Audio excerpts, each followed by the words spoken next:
And now for our feature presentation. He'll be fine on the mountain.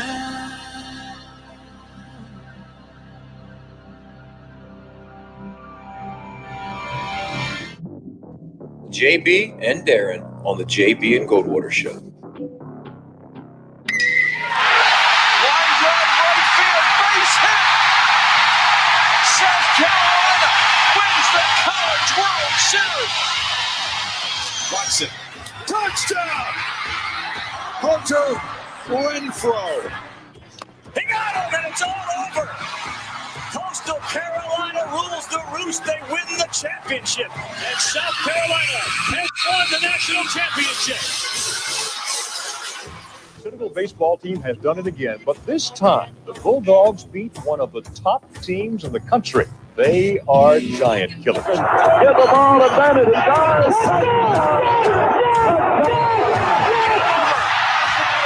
Gamecocks are in the Final Four.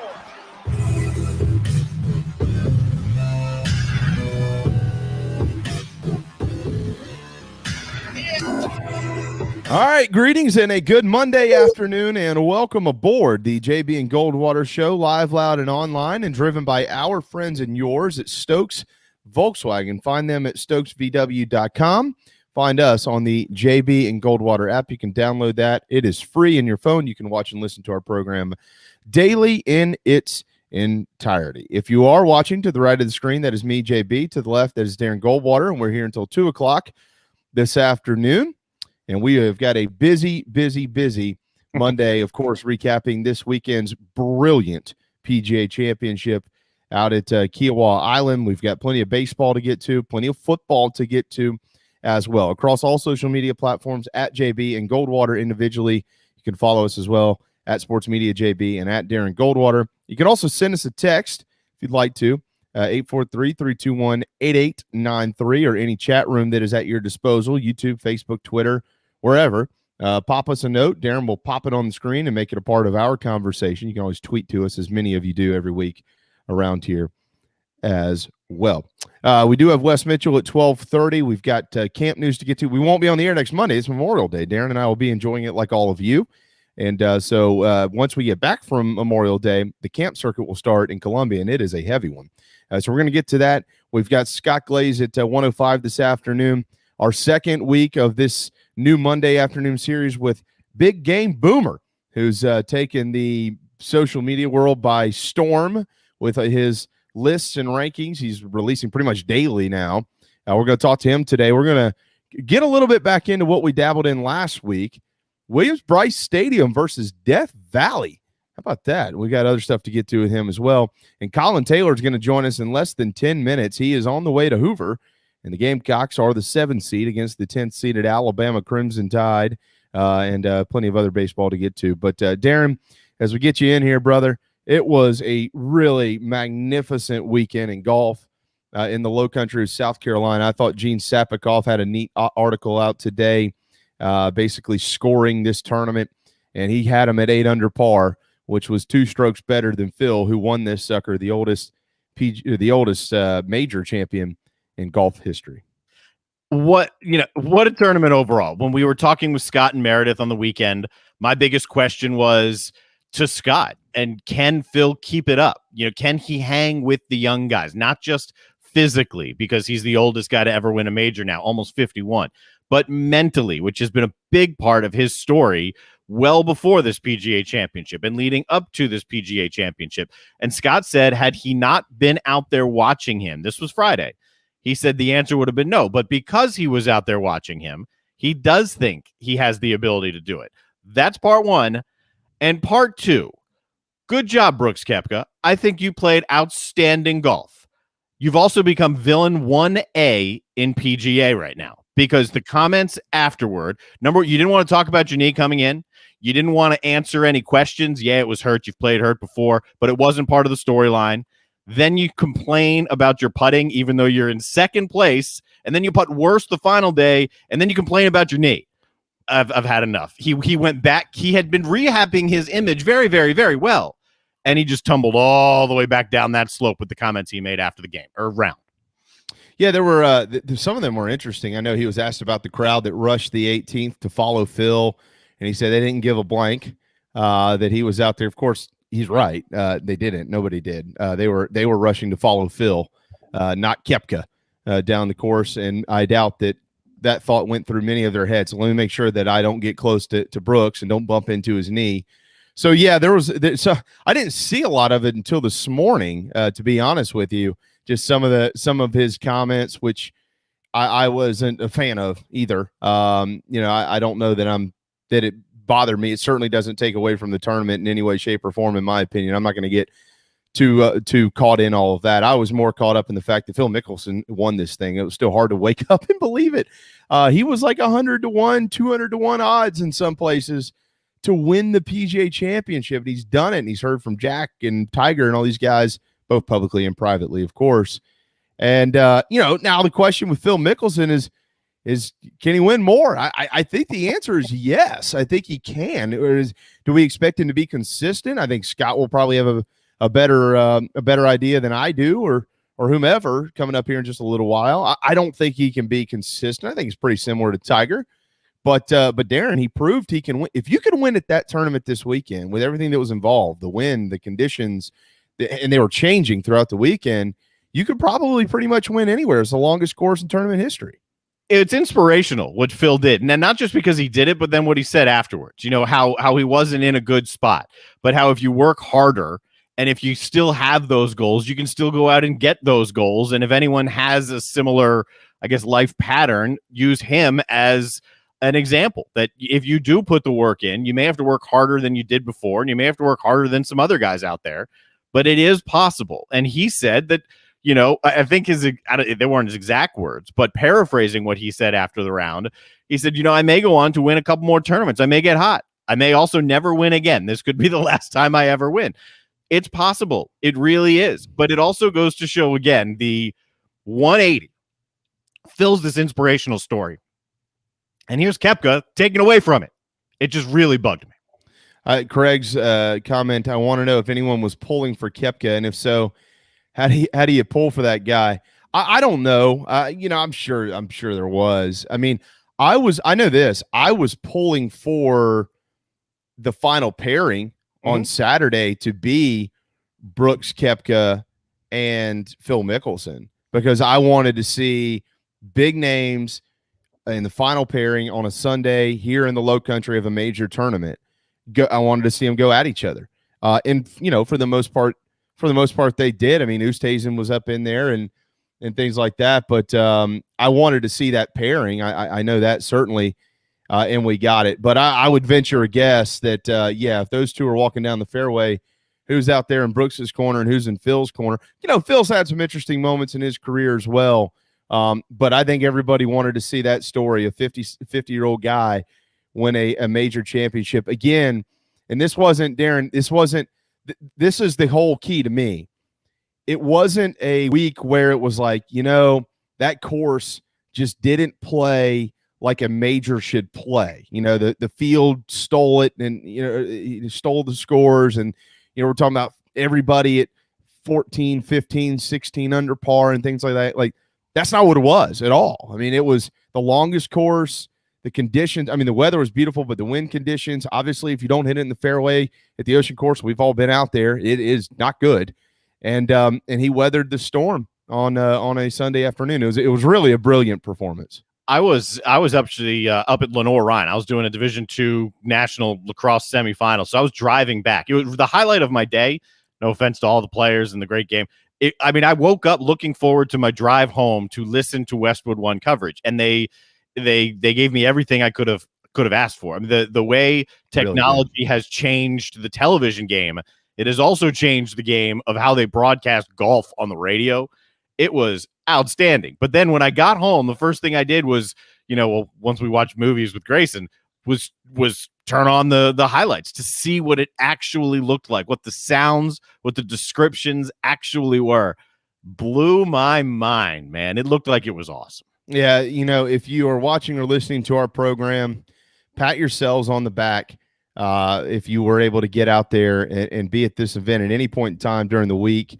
obviously yesterday the galleries were some kind of special as this sucker started winding down. The chance on the course for Phil Mickelson, it really was a great week of golf. We're going to come back to that at 105 with Scott Glaze, of course, part of our coverage throughout last week. Him and Meredith Taylor were just brilliantly special, both on Thursday and Friday. Real quick, from around the weekend in college baseball, CSU, their season is over, although they swept Longwood. They finished at 18-26, 18-22 in the Big South. The College of Charleston, their season is not complete. Former South Carolina head coach and current Cougars head coach Chad Holbrook has them in the CAA tournament. They lost 2 of 3 this weekend against Elon, but they will be playing this week in the Colonial Athletic Association's postseason tournament. Noon on Wednesday, a 4-5 matchup,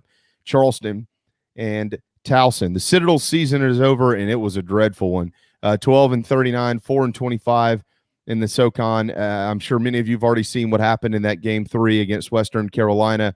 It was a really, really, really sour note to end all this on for the Dogs. So they're done. Clemson's in pool play, but they were swept this weekend by Duke, Darren. They're out of the tournament right now. They're going to have to really win their way. They'll have to win their pool, which they could. They've got Louisville in their first game. They got Georgia Tech in the second. I know that they want to give the Yellow Jackets something back.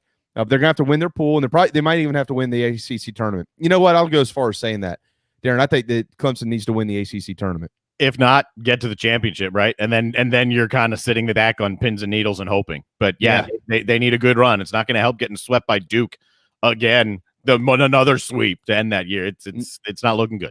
No, I mean they're under 500, 24-26, but they're 4 games under in the ACC at 16-20. Coastal's the 6th seed on the eastern side of the Sun Belt bracket. So they have a game tomorrow at 9 a.m.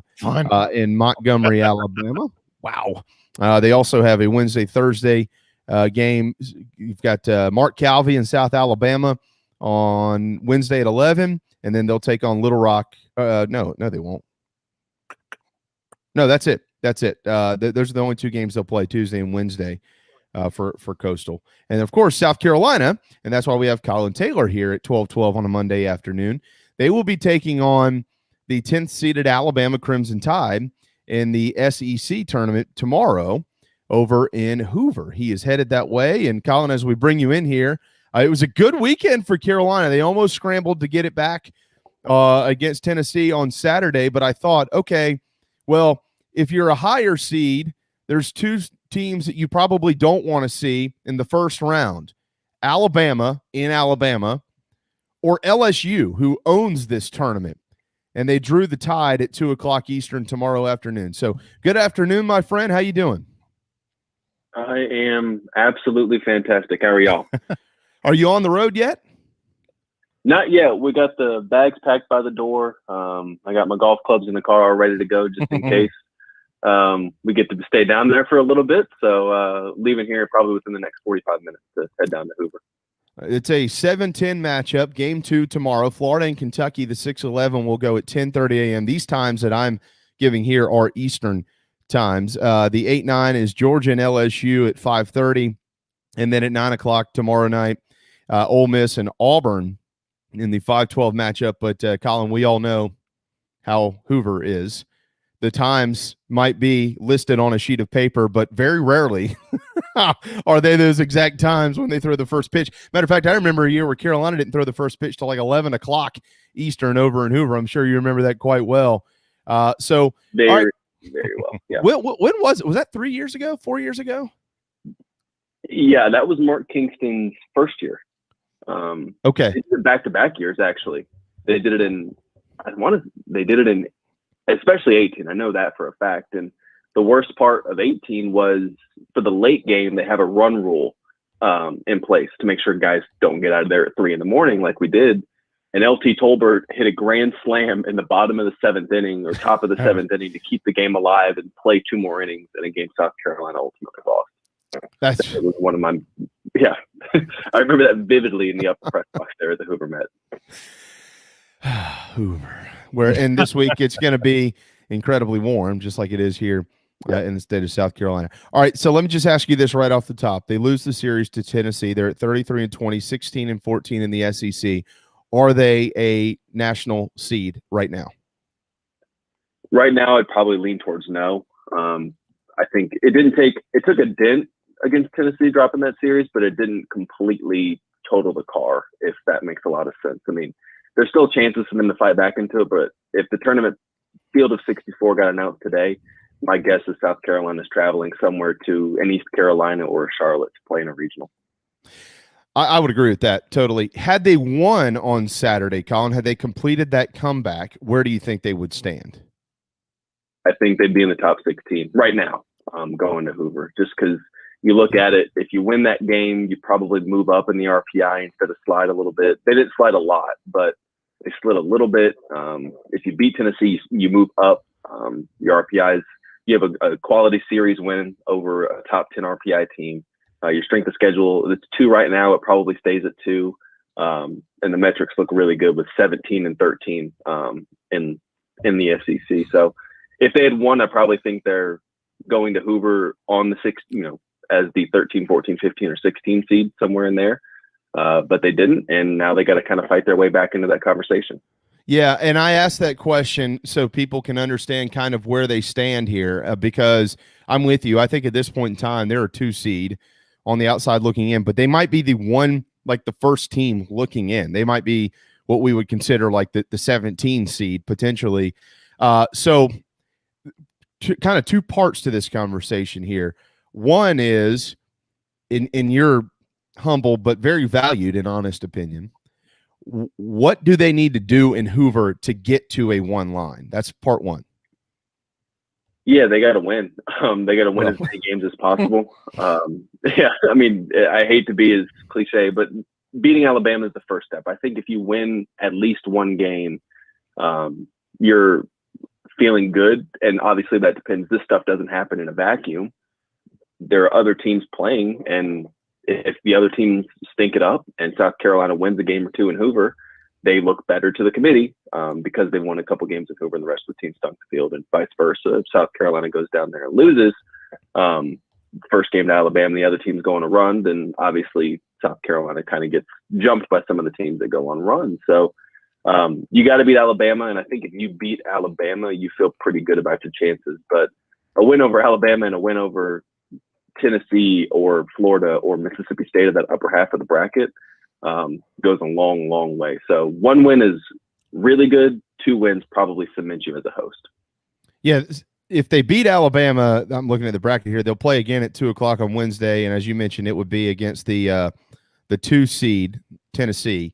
So if they were able to win that game, they would have essentially a series tie with the Vols regular season and into the postseason. Obviously, if they win both of those games, what game is that? I don't even know what game that is. Game 6. So they would move on and play the winner of Game 5, which would be Mississippi State versus probably Florida. Let's all keep in mind, too, tomorrow is single elimination. So if you lose, it's over. You're done. And then we would all be very, very, very shocked if Carolina did receive a top 16 national seed. All right. So let's play this hypothetical game a little bit here. Knowing what we know, Collyn, Arkansas, Vandy, Mississippi State, Florida, Ole Miss, Tennessee. If all 6 of them receive regional host bids, top 16 national seed, Carolina's not going there because those are all SEC programs. I really, truly, highly doubt that they would be sent anywhere out west. Stanford, who took that series over Oregon this weekend, so they're not going to go to either one of those. I don't think they'd be sent to the state of Texas. So once you start to trim a lot of that down, you bring East Carolina into play. Depending on what happens with some of these teams in their postseason tournaments, you bring La Tech into play. You bring Southern Miss into play. Maybe Charlotte, maybe Pittsburgh's not in this. So if it was me, I'd have to choose between one of those sites as to where the Gamecocks would land. It would be regional. It'd be a non-SEC team. And I don't know that any of those are better than the other, but I do know this. I don't know that I'd want Carolina landing in my regional as a 2 seed, Collyn. I mean, they have enough to win a regional and and go to Omaha. Whether they put it together or not is a different story, but that would be a tough 2 seed for any of those squads. Oh, absolutely. And I mean, South Carolina's pitching depth not only gives you a chance to win a regional or a super regional, but it gives you a chance to, if you have to, come out of a loser's bracket because they have enough pitching depth to carry a team. And yeah, and they have just enough offense to make them scary. I mean, the offense has obviously been inconsistent at times, but you have a Brady Allen, a Wes Clark, who's, done really well against non-SEC opponents this year. Andrew Eister's been really good at times this year. The rest of the guys are kind of inconsistent, but they have enough offense. And that pitching wins regionals a lot of times. And if your pitching can do what it's done against non-SEC opponents all year, if you're South Carolina, you feel battle tested, first of all, and better off because you feel good about your chances to win a regional, wherever that is, because of the team you've assembled, whether that's from pitching staff or from, occasionally the hitters, and being potent enough to put up some runs against non-league opponents. I was actually thinking about something about the regionals and super regionals and Brett Carey, that he was inserted into the Saturday spot. Because when you get into the regional, let's say it's a 2 seed.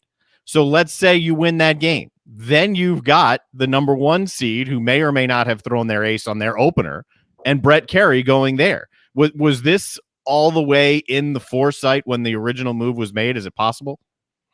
Oh, absolutely. I mean, everything's done for a reason, and you could have easily put Brett Carey as your Sunday or your Friday guy, but that Saturday game in a regional is so crucially important for a team, regardless of if you win or lose your first game, because you're either staving off elimination or avoiding having to win back-to-back games in a regional final potentially to advance. So you want your horse, you want your most consistent, deep, best pitcher throwing on that game 2, and Brett Carey's been South Carolina's best pitcher, arguably by far this year.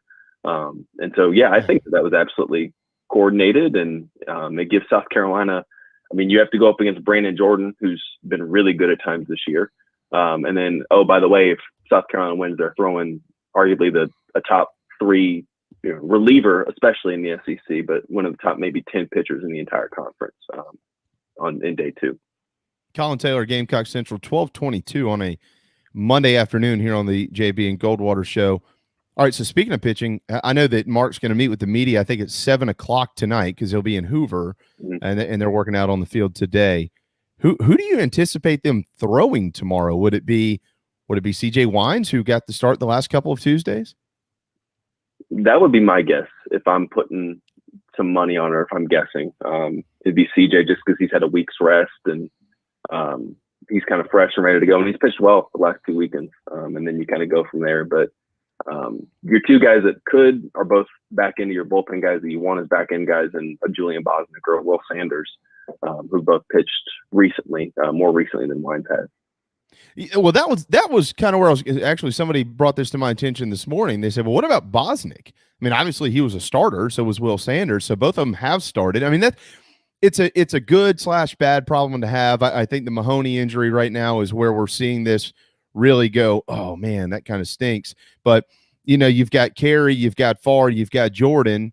That's your weekend rotation, basically. Wines has been starting. Bosnick and Sanders used to be in the rotation. So at this point in time, Carolina, if they threw any of those 6 guys out there, which I know that, like tomorrow, Carey's not starting tomorrow.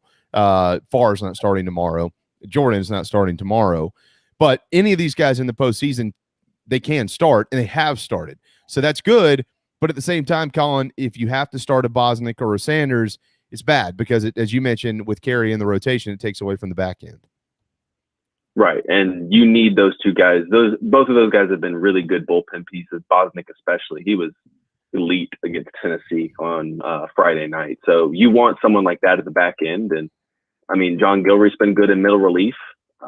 He's been really good in middle relief over the course of the last couple of weeks, and he's a guy that could give you some extended outings, whether that's from starting perspective. He started a few games in his career, but I think he's better out of the bullpen. So like I said, Wines has been good of late, and he's on a week's rest. It would be smart for South Carolina to start him and see what you can get out of him, and then go maybe to a Bosnick or a Gilreath or someone like that that's pitched of late, but didn't throw a lot, and is rested enough to give you 2, 3, 4 innings out of the 10. Yeah, I think you just made a great point because John Gilreath probably has not received enough credit for his performances as of late. He's been pretty good. He was down the list a little bit in that pen for quite some time, but they've had to utilize him in some games. Maybe it was a little bit out of hand, and some he just had to hold the line there. Everything they do, they might be down 7 runs, and then Gilreath comes in, but Gilreath is also preserving the better guys who could throw the next day. So his role has been incredibly important to South Carolina. Let me ask you about Bama, and I'm sure you're now just kind of getting into some of your research on the Tide. They will be playing in their home state in Hoover, so we know that where the crowd's going to be slanted, and not just slanted, heavily inked in crimson tomorrow night or tomorrow afternoon in Hoover. Probably a good thing, by the way. This game's at 2:00 and not a night first pitch over in Hoover. Hopefully, some of those folks will be working. But they have lost 7 of 8 in the SEC coming into this tournament. I would think, Collyn, they're not in. They're on the outside looking in. They're only 12-17 in the league. They did lose a game this year due to weather at Vanderbilt, which would have, by the way, probably been another loss for them. So they're 12-17, 29-22 overall, and their RPI is at 36. Although it's a good RPI, and you would think, okay, well, yeah, that should put them in the mix. 12-17 in the league and 29-22 overall isn't that good. So they have work to do. So their backs are against the wall. What do you expect from the Tide tomorrow in this matchup? Well, they're a mash unit. They are injured. They've battled injuries all year, which has contributed some to the record. It doesn't help that they've had to go through the SEC West, which is a murderer's row at the top. But they're scrappy. They scrapped and clawed with Mississippi State over the weekend, despite getting swept. Those games were close at times. So they're a scrappy group, and they've beaten Arkansas. They took a game from Arkansas, took a game from Tennessee, and they have a chance in a game from LSU. So they're scrappy. If South Carolina sleepwalks, they could easily lose that game if Alabama comes out fast. But it's a team that's incredibly hurt. Kind of running out of gas, but with their backs up against the wall trying to make the postseason, and they need a big run in Hoover to do it. So it's going to be a tough matchup just because this is an Alabama team that knows it has to win not just one, but a few games down there in Hoover to be playing the first weekend in June. Carolina does have some things going in its direction offensively. Wes Clark has been better the last few weekends. He hasn't been what he was to start the year, but I don't know that anybody can just replicate that out of the blue. Brady Allen was special. I know he struck out there towards the end of the game in Game 3 on Saturday, but Brady has been Brady. And this kid's going to get drafted, and he's going to go high. He is that home run he hit on Friday night, Collyn. The way that he just kind of trotted and put his fist in the air, that's big league. He's been there before, and he acted like it. It's neat to watch him play. So when you look at the lineup, they are what they are, right? When you get production, 6-7 runs, you feel good about it, but you don't expect to get that. So you have to pitch well. Let me ask you specifically about the bunt call on Saturday, because a lot of people are talking about it. It's fair, I think, to criticize this bunt call from Coach Kingston. It's also fair to support it. He was trying to get both tying runs in scoring position. Part of me says I hear you and I see it and I understand it. Collyn, the other part of me says, well, they had just strung together 3 straight hits.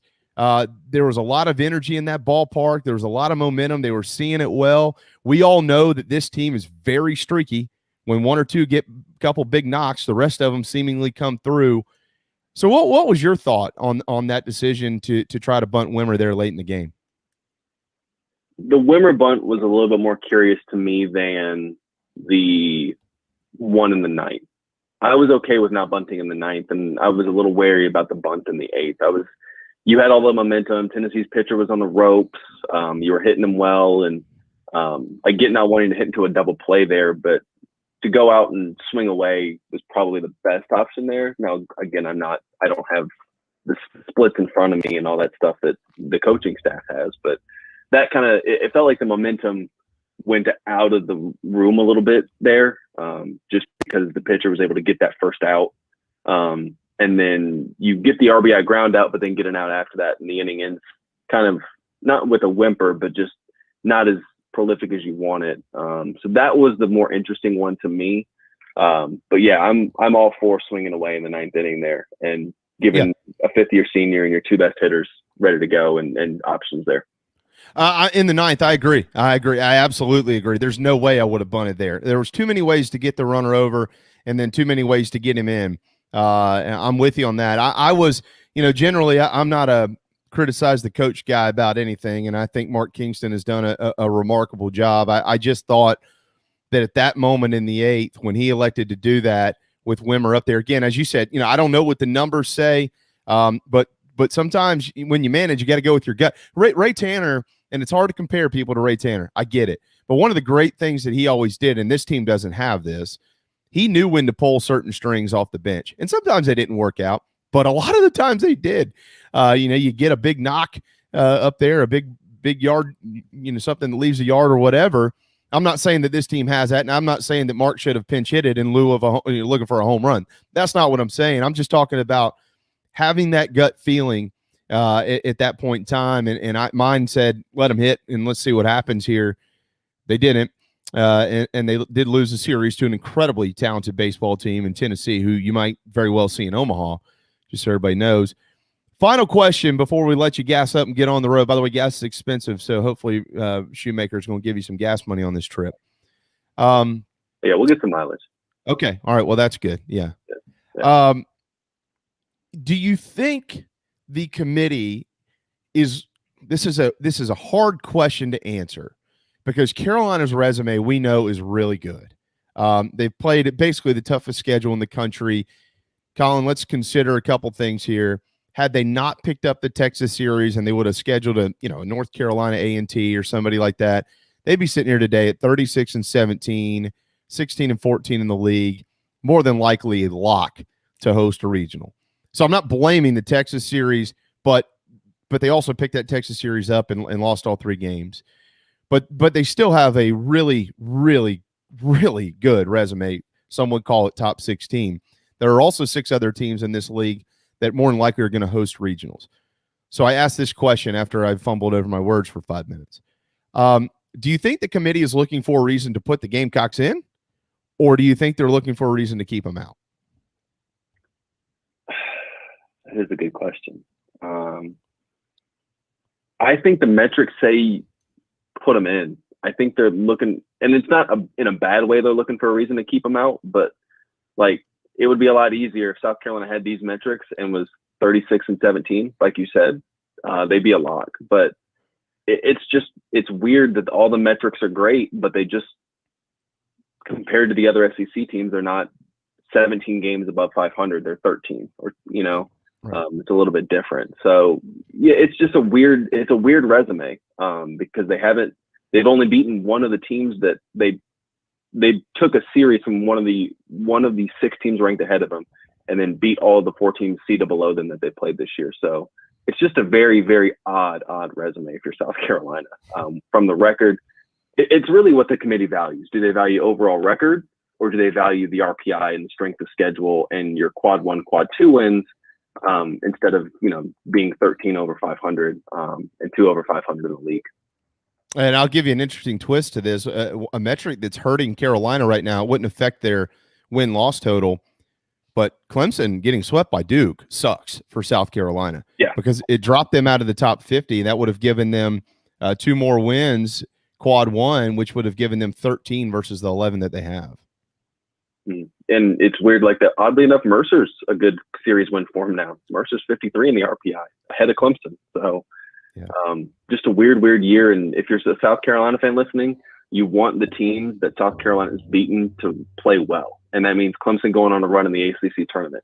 You can't root for Clemson to make the NCAA tournament, but a good run from them, getting them back into the top 50 of the RPI, would help South Carolina a lot going down the stretch. What are you looking most forward to eating in Hoover, Alabama? Ooh, so I'm staying with some of my wife's family down there, and from their house to the stadium, there's a Whataburger. They get a bunch of Whataburger on the way down there. That's what I'm But you'll find the barbecue somewhere, right? Oh, without a doubt. I feel like that's just a given. The barbecue's one, and then Whataburger's number 2 in that order. Dreamland. Dreamland is in Birmingham. Yeah. There's a Birmingham Dreamland. There's also one near close to where I'm staying. So we got a lot of barbecue options. Do not worry about that. Well, we look forward to the tweet. Certainly. Have you chosen your outfit for game 1?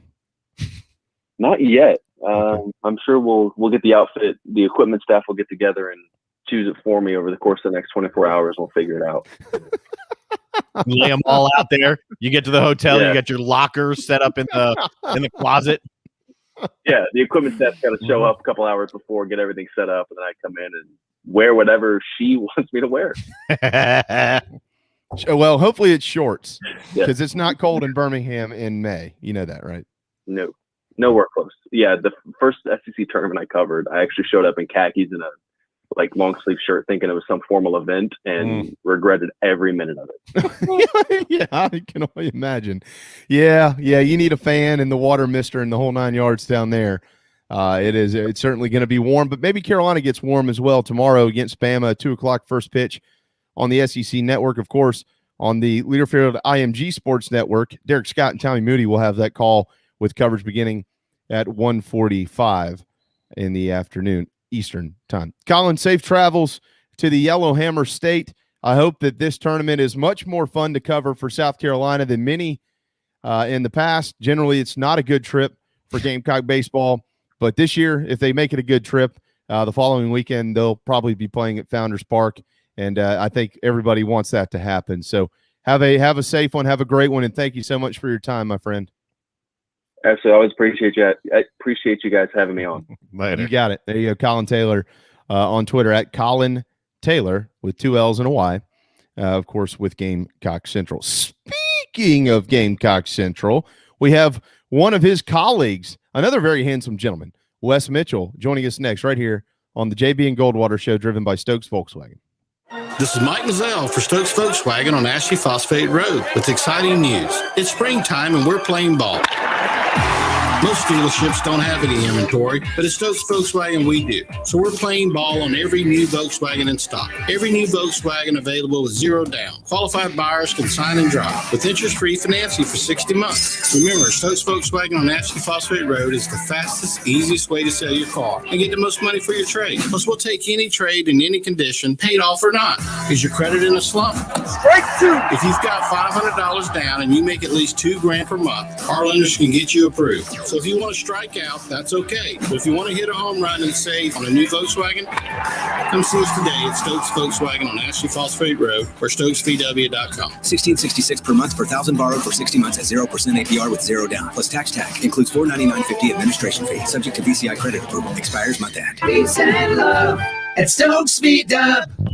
Wando Power Equipment, the trusted home of Hustler zero-turn residential and commercial mowers. There is nobody more trusted in South Carolina than our friends from Wando Power Equipment. They've been providing elite commercial and residential service for over 30 years. Landscape Services have turned to their selection of Hustler zero-turn mowers like the Raptor. Bigger, stronger, faster, and the most durable Raptor Hustler has ever designed. Located on Daniel Island and online at wandopower.com. Wando Power Equipment, owned by the Price family, the home of Hustler zero-turn mowers, rentals, service, and specializing in family and friendship. Shrimping season's back. That means local caught shrimp. That's right. Local caught shrimp back on the menu at the Dog and Duck. All 3 locations, Bell Hall, Park West, and Clemens Ferry Road, now featuring once again local caught hand-breaded shrimp, plus other daily specials like the Game Day Burger every Wednesday, Rib Night on Friday, rotating taps all the time, and all the TVs you can possibly imagine for whatever you want to watch. The Dog and Duck in Bell Hall, Park West, and on Clemens Ferry Road. Hey everybody, what's going on? This is singer-songwriter Patrick Davis, and I might live in Nashville, but whenever I want to keep up with the South Carolina Gamecocks or even the Clemson Tigers, I can still tune in to JB and Goldwater because they are always live, loud, and online. And I sing hallelujah, I do believe it's happening. We're All right, 12:39, final segment, hour 1 on a warm Monday afternoon, which kicking off a warm week here in the Palmetto State. And where Collyn is headed, it's going to be just as hot down in Hoover, thanks to Collyn Taylor with Gamecock Central, and now Wes Mitchell with Gamecock Central. Wes, I don't know if you saw it, but don't do it. Apparently, Julio Jones just decided he's not playing in Atlanta anymore on national television. Did y'all catch this? No. Yeah, I guess Shannon Sharp called him on national TV, and he picked up the phone, and in the conversation said, "Yeah, I'm out of Atlanta. I ain't playing here." Did he know he was on TV? Yeah. Yeah. Wonder how Atlanta feels about that. Yeah, I don't know, Wow. but Okay. So I'm a Panthers fan, so I'm not mad. I just don't. Yeah, no, no kidding. I just don't want you to. I guess he said he wants to play for a winner. I just don't want you to say something like, "Yeah, I'm not working at Gamecock Central anymore." Please don't do that to us. I would never say that. Okay, good. We need you to stick around as long as you can. Also, TJ Finley, he's decided he's going to transfer to Auburn. He left LSU because he wants more playing time, and he's going to Auburn. What do you think about that? I mean, it's the Wild West, y'all. I mean, the free agency is here as far as college football goes. I think this is only the beginning. Obviously, like anything that's new, I think you sort of it'll ultimately maybe even out to an extent because you're going to have there's a lot of guys in the transfer portal right now that are going to be stuck in the transfer portal because there's only so many spots available for you. And, you have the fact that ultimately it's going to catch up to these schools that you can only take 25 a year.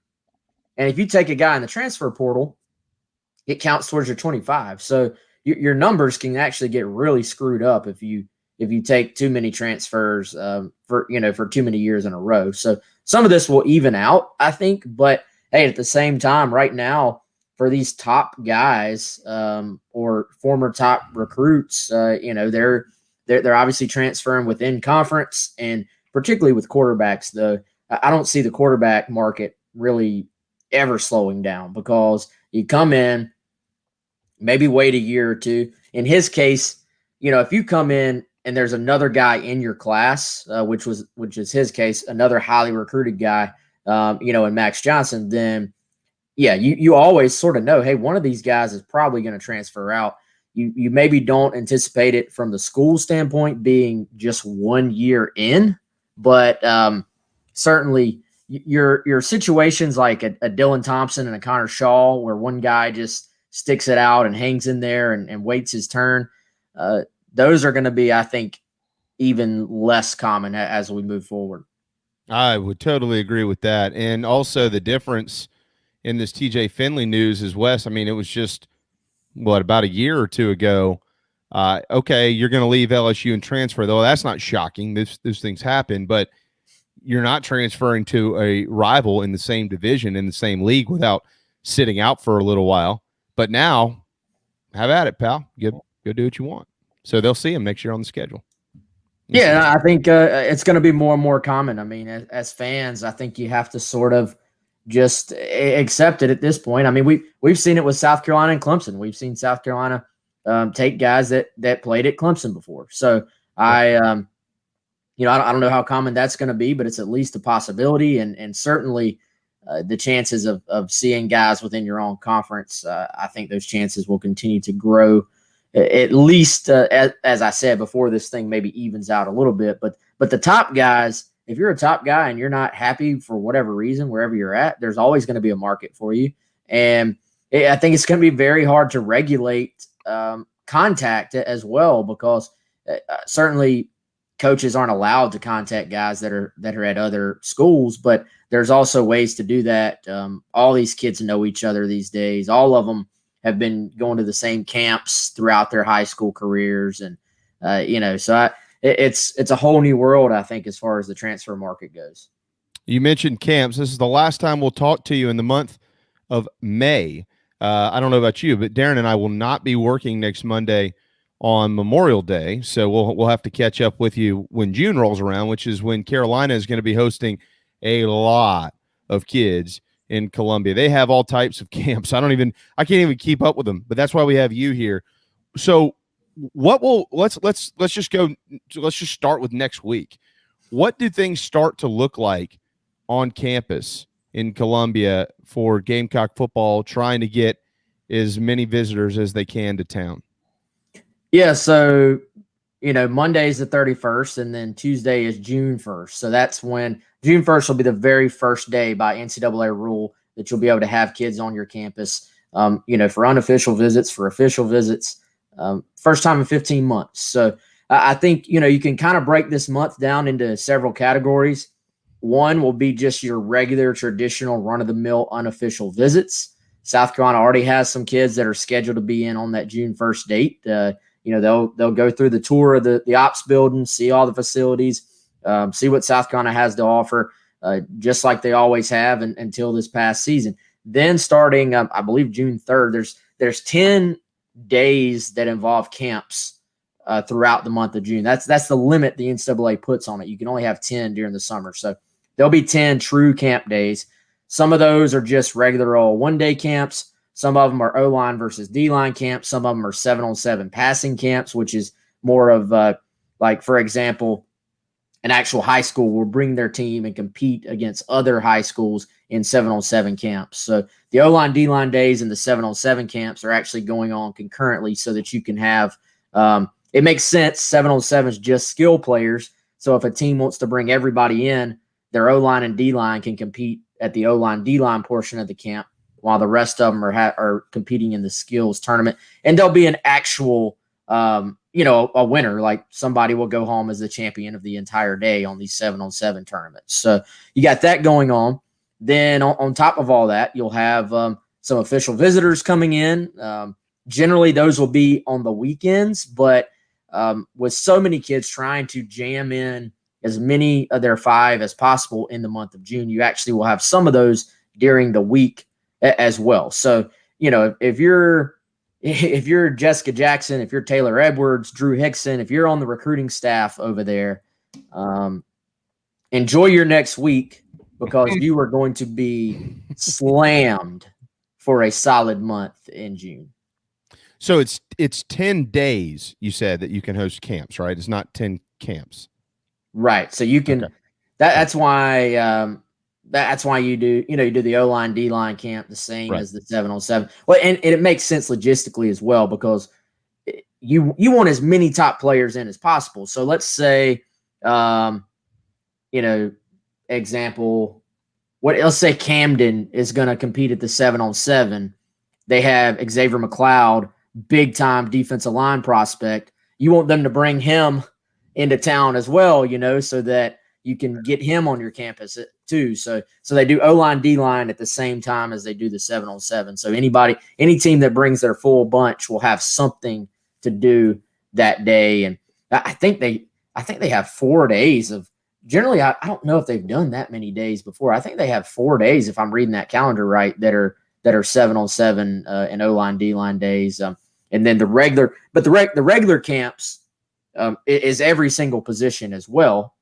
It's just these guys aren't coming in, as a team. It's an individual camp. You can bring your whole team, but you're signing up as individuals. Yeah, I saw the same. It's June 17th and 18th, and then the 24th and 25th for the 7-on-7s. Of course, those days are also shared by the OLDL, like you mentioned. So now, but on top of that, they'll be hosting prospects. You mentioned that as well. Do we have? How does that work? So if you're Wes Mitchell and you're being recruited as a quarterback to South Carolina, you'll be able to take your official visit or an unofficial visit while you're there for camp. Is that true? Yeah, you rarely if ever see a kid take his official with the camp. That generally doesn't happen. A lot of times, those camp days become sort of a de facto unofficial visit. And so let's say, for example, June 3rd, they may have 500 kids there. I don't know what the numbers are going to be. They're going to be massive this year because there were no camps last year. So let's say you have 500 kids there. All 500 of these kids are not Division I, FBS level athletes. a good portion of them are going to be kids that just want the opportunity to go get better, learn with the college coaching staff, and continue to work on their craft, right? Well, let's say you got 10 guys in there that are actual targets, that are just studs. Those are guys you want. So, if you were to go to the camp, you could start to pick out who those guys are, because everywhere they went during the camp, you'd notice an assistant coach not being far behind, being very nearby. And the assistant coaches, let's say this guy's a stud linebacker. Your linebackers coach, he's going to be working with all the linebackers. There may be a little extra attention given, to this guy. Then after the camp, you've got him on your campus. The camp will most of the time in middle of the afternoon. You're going to do everything you can to say, all right, we're going to get you back over here to the facility at the end of the camp. Most of your campers are going to start to leave at that point when the camp's over. But this guy, you might be like, hey, let's get on the golf cart. Let's go for a tour. Let's go check out more with the program. So it's a camp day, but then it sort of extends out into an unofficial visit day. It's kind of how these things generally have worked in the past. And obviously, if mama or daddy has brought the kid to camp, maybe while they're standing around watching, you're going to take a little extra, make an extra effort to go chat up with them a little bit and not just have them stand along by themselves all day. You can't show that type of attention to 500 kids, but certainly you're going to have your guys circled that are real targets. And then there's going to be another category of guys, y'all, that maybe don't have an offer, but you've identified as, hey, this kid's got a chance to be good. I need to use this as an evaluation day to decide if we're going to offer him or not. Okay. Well, and that makes sense to me. And the other side of this too, I was looking off screen because I was trying to pull up like Clemson's camp dates. I mean, every school in the country is hosting camps in a similar time period, and most of these, or a lot of these schools, they're on the same dates, Wes. So is that why, like, Clemson and South Carolina are going to have camps on the same day? So maybe that's the reason why the Gamecocks have offered 4 7-on-7s, 4 OLDL. Oh, you're going to Clemson that weekend? Well, that's fine. You can come here this weekend or tomorrow or the next day or whatever it is. Yeah, I mean, you're competing for their time, for their energy. You're obviously, if you got guys coming in from out of state, you can maybe use that to your advantage. Hey, you're going to Clemson. Why don't you ride up here while you're in the state, essentially? So, but yeah, I think obviously you're limited by that 10 days, but it seems to me like both South Carolina and Clemson have taken this approach of, let's go ahead and have as many days available as early as possible, to sort of knock these out. And you just hope out of those 10 days that guys are going to, want to get over to your campus. And honestly, it's sort of a barometer too. It's like, okay, not even if a guy already has an offer, he doesn't necessarily have to camp with you. I think it's sometimes a good sign if a guy already has an offer and he still camps with you, because that means there's some strong interest there. That means the guy likes to compete. He's not just competing for the offer. He's really just going to compete because he likes to compete. But if I have the month of June, and I'm putting myself in South Carolina's place here, if I have the month of June and I'm like, hey man, you can come to my campus any day this entire month, and we'd love to have you. And I see on Twitter that, John Smith has visited 5 other places and he doesn't take the time to get to Columbia, South Carolina, I'm going to be like, I don't think John Smith is coming here. So this month is a barometer as well, as far as, you're telling kids, hey, come to campus, come to campus, come to campus. If they don't come, you might need to just move on. So what do we expect once we get through the next, well, I guess now in the next 5 weeks, but once we get, into July, when we look back on this time period, I guess specifically for South Carolina, Wes, are we expecting to see the commitment list has grown maybe by however many? I don't know. I know you can't predict that. We don't ever know. But are we looking for those type things? Are we just looking for additional information on new prospects? I mean, will there be anything that the fan base will be able to look back on the month of June and say, this was a good month for our football program, and here's how I can prove that? Yeah, I think all of the above. I mean, I certainly think the commitment list, and I say this without knowing who these particular kids will be, but I certainly think I'd be surprised if it doesn't grow at least some, because you have a combination of things going on.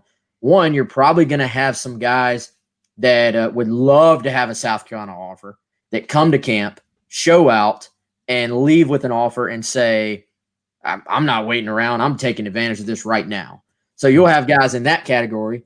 Two, you're going to have all these kids on official visits. You're going to have several big weekends of official visits where these are sort of your top targets that you're battling other major programs with. And a lot of these kids, I imagine, in June, but certainly once you start getting into July and August as well, a lot of these kids have waited this long to take visits. So they're going to take the visits in June, but will probably look to shut things down before they start their senior seasons in August. So, the summer, I believe, is when we will actually start to have a feel for what this class is going to look like from South Carolina's perspective. Right? It's very hard to sort of project right now specifically how it's going to look like as far as particular guys. But in general, I think you're probably I think half the class could be filled by the time, even looking just traditionally what South Carolina has done in the summers, half or more of the class could be filled by the end of this summer, and we'll start to have a good idea what that's going to look like. And we get the first real true look at how Shane Beamer will operate his program during what might be, Wes, the most important time of the year, right? For your guys, for the future of your program. We'll get to see how he does it compared to how his predecessor, Will Muschamp, and obviously a guy he learned a lot underneath in Steve Spurrier. Final minute or two here. Do you know of? I mean, we have these conversations, and some people don't care because we just don't know enough to care. Like, everything looks a little bit different. But how could you cover recruiting? This is your job. How could you communicate to the outside world, the fans of the program, something to keep an eye on, or something that might be different under Shane Beamer's leadership as opposed to what we've seen for the last 5 years, or even what we saw, under Steve Spurrier? Yeah, I'll be curious to see how the logistics of the actual camp, is conducted. I think with Spurrier to Muschamp, giving credit where it's due with Muschamp, there was a very distinct difference in how those camps were operated. So I don't know if we'll have that answer until June 3rd when I get out there, but I think certainly you're going to see a more high energy. I think a more positive energy. That's something we've talked about pretty much in every aspect. I think that's like the baseline answer, is that there's going to be more positive, high energy involved from the totality of this coaching staff.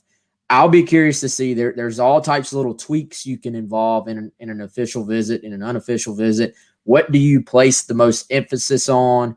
What do you want the lasting impression to be for these kids when they leave your campus? Obviously, there was a big push, I think, from the old staff of, hey, this is a place you can come in and get to the NFL. This is a place we can develop you and get to the NFL. I think it's going to be much more of a, hey, this is a place where you can come and leave with a new family. You're going to come in and meet your friends for the next 40, 50 years of your life that you're going to be lifelong friends with. I think that'll be something that South Carolina will push a little bit more, and already has been pushing a little bit more. But the thing I think that we'll also see is that you can't really express genuineness and all that positivity that I'm talking about over a computer screen. So right, I think it will be interesting to see how many guys does South Carolina start to get some real traction with once these kids actually get to meet this new staff in person, because in a lot of cases, these kids have never met Shane Beamer, have never met the assistant coaches in real life. It's been all over the phone or over Zoom, FaceTime, what have you. So I think that would be something very interesting to see those reactions to the in-person meetings for the first time. I think this might be the first real opportunity, Wes, as we let you run on that note, for the fan base to see everything that they were basically sold on publicly about Shane Beamer and his staff and why they'll be the right fit at South Carolina, as you mentioned, as these reactions start to come out, as kids are actually there communicating and things of that nature. This is people often kind of laugh about the month of June in sports and what guys like Darren and myself do. Well, what do you do to get through the summer months? Things like this, and for you, I mean, y'all got Carolina maybe making a run here to get to Omaha, hopefully, and you got all this camp stuff. Probably a couple of things to talk about on Gamecock Central. So hopefully everybody has a membership. Hopefully everybody follows Wes on Twitter. What is the current deal right now to become a subscriber if you're not to Gamecock Central?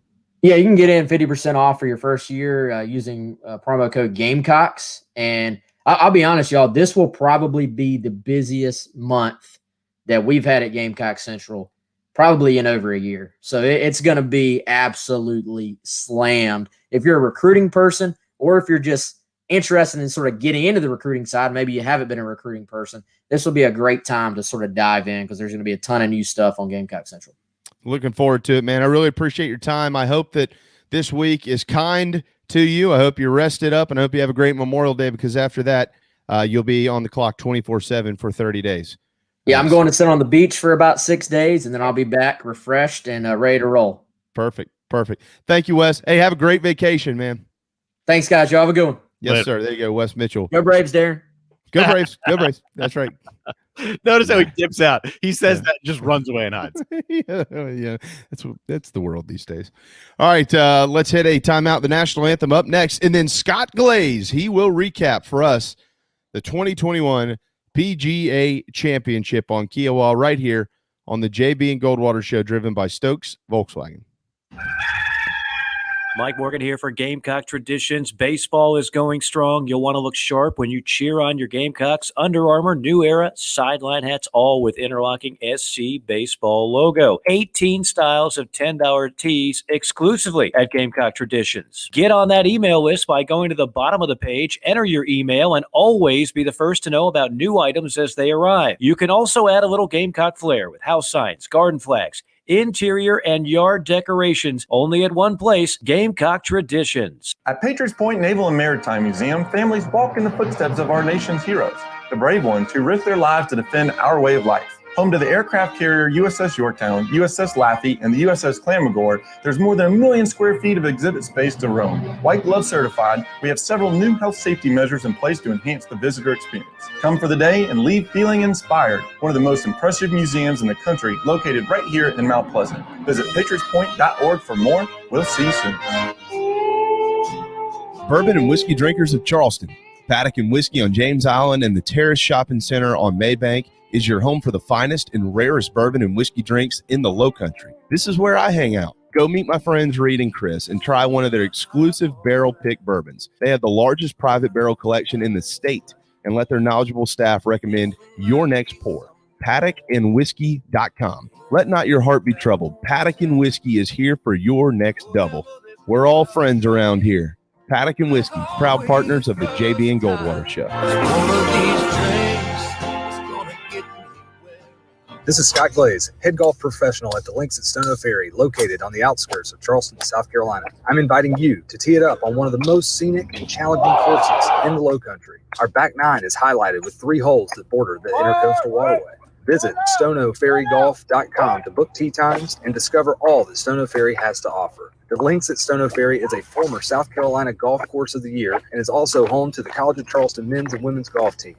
Come see us. We would love to have you. stonoferrygolf.com. Hi, I'm Chris Half, Public Information Officer at the Patriots Point Naval and Maritime Museum. We're home of the mighty USS Yorktown, USS Laffey, Clamagore, and Vietnam experience. And we're a proud partner of the JB and Goldwater Show. We invite you and your family to come see us and enjoy a day on Charleston Harbor. Visit patriotspoint.org for more information. And now, it is my honor to present the national anthem.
live, loud, and online.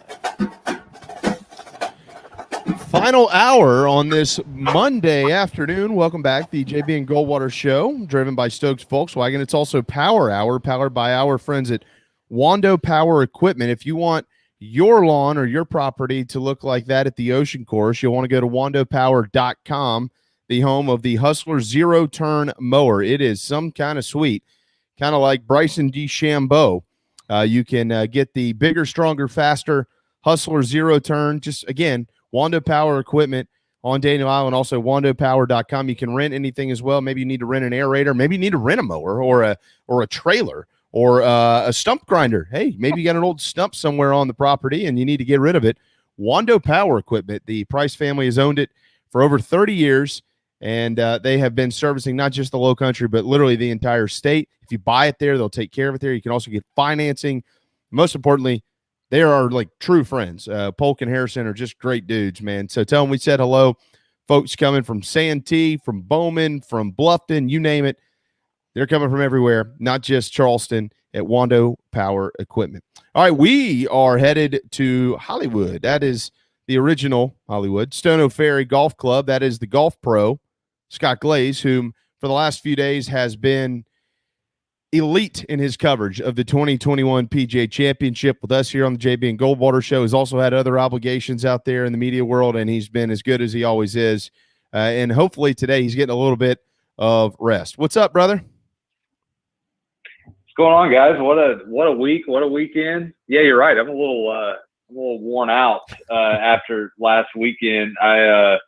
My Whoop strap was telling me I need to recover, so taking advantage of that. But man, what a week! Always awesome to be on site and to see the golf and to cover it that way rather than just sitting on the couch, and always a different atmosphere to be out there and be amongst the buzz and just an absolute historical week. What did we do to deserve Tiger winning the Masters again in 2019 and now Phil winning the PGA Championship in 2021 at 50 years old, the longest golf course ever in major championship history, and we had the oldest major champion ever in history.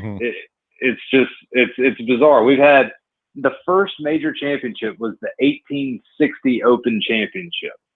That is the first quote-unquote major on record. We've had 456 professional major championships in men's golf since then, and this is the first time that someone over 50 has ever won one. So it's the definition of historic, and feel really lucky that I was out there to soak it all in. Yeah, we spent Thursday and Friday, Scott, with you and Meredith, which, by the way, I've said it and I've said it and I've said it, and I'm going to say it again because it needs to be said. Y'all are just so elite in what you have to say, your discussions of golf, your expertise. It's entertaining, but it's knowledgeable, and it's just fantastic. And honestly, I'm just happy to be your friend. And really appreciate all of your time and your commitment to the sport of golf here in the state of South Carolina. So thank you for everything for the last few days, and thanks again for today. In saying that, the discussion has changed a little bit, Scotty, because Thursday and Friday, you and Darren and Meredith and myself spent a lot of time talking about strategy, the course, the players, how they would operate, how they would maneuver through wind speeds and course conditions and all those types of things. And it almost feels like today, although some of that is fun to talk about, it's the perfect time to just discuss the historical significance of this. I think that's the most appropriate conversation to have, right? Because as you mentioned, Tiger and Phil in 2 years doing what they've done, this seemingly is a young man's game. But Lefty and Tiger have said, well, now hold on just a second here. The last couple of years, we've still got something in the tank. And you mentioned how difficult the course was, how long it was, the wind speeds, everything changes. And he went out there and played it better than anybody this weekend. From a historical standpoint, Where is this? Where is this performance when you think about some of the great performances we've seen in major championship history? I mean, it's right up there at the top, and I don't think that's recency bias. I mean, this is one that we're going to see for years and years and years to come. I mean, we're going to see it forever. We're going to see that scene on the 18th hole, and incredible job. As much as I have knocked CBS's coverage in the past and some of their coverage this weekend, they did an incredible job. Maybe not showing a lot of golf or the best golf, but they did a great job in showcasing the Ocean Course and showcasing Charleston. And, we're so lucky to have a major championship now for the second time in the men's game here in the Low Country, and hopefully they'll come back soon. I mean, those visuals on the 18th hole there with the crowd encircling the green. I mean, that's stuff. Those are scenes we'll see forever. This is an incredibly historic performance. Phil has played second fiddle his whole career because he played in the Tiger era, but Phil is one of the all-time greats. He's already a World Golf Hall of Famer. I don't know if this stat is accurate, but I feel like it has to be that he's the only person to be elected into the World Golf Hall of Fame and then go on and win a major after being elected into the World Golf Hall of Fame. Golf is a crazy game. Last year, 2020, Collyn Morikawa, 23 years old, won this tournament in only his second major championship start. Phil won this major championship at 50 years old. This was his 112th major championship start. It's great for the game of golf. You can play this game for a lifetime. Phil proving that age is just a number. And it leaves you speechless. I don't know really what else more you can say. It's just it was incredible to see vintage Phil manage the golf course, manage the demons that Phil has faced his whole career. Yeah, entering yesterday, he was a 5-time major champion, now a 6-time major champion. He had won 44 times on the PGA Tour, but notably in Phil's career, he had always come up short, had, for lack of a better term, choked away some opportunities.